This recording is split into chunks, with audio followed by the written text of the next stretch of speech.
In this screencast, I'd like to compare our understanding of an engaging classroom to what EQAO would say is an engaging classroom, and to see how our students believe they are engaged in a classroom.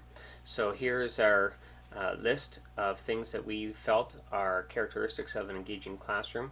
And let me just type in here hands-on. And we find that there are two matches for hands-on.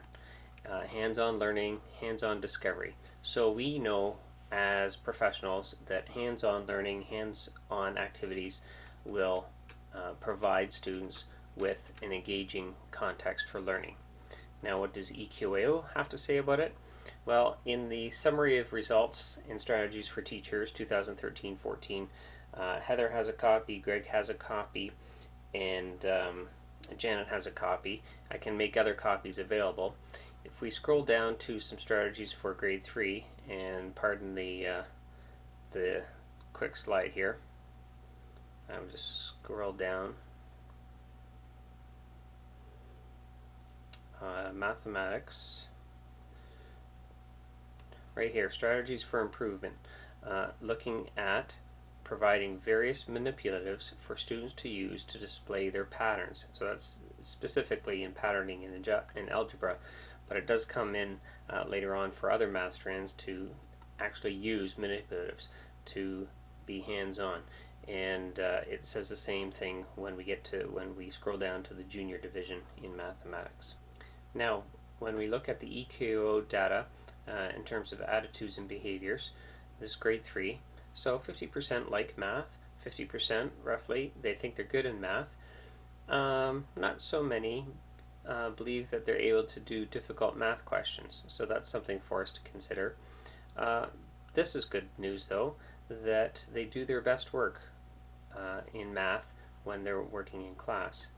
And now here, when they're working on math problems, we see they read over the math question, which is good. They think about the steps. Well, not so much. They don't think about the steps.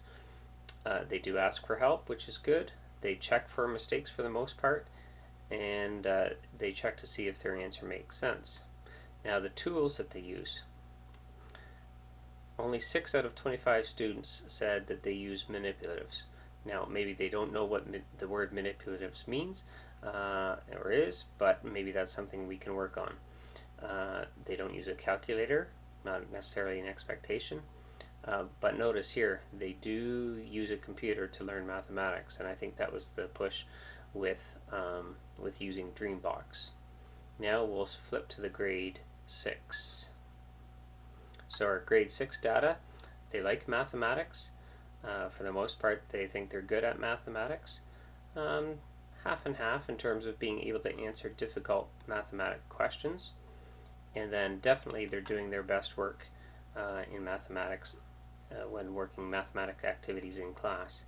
And again, the tools that they're using, or the strategies that they're using, definitely reading over the question, which is good, thinking about the steps, asking for help, checking for mistakes, not so much here, and checking their answer to see if it makes sense, doing a good job there.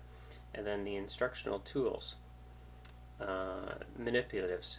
Only 3 out of 18 students thought that they were using manipulatives, so that's one area that we can try and improve on.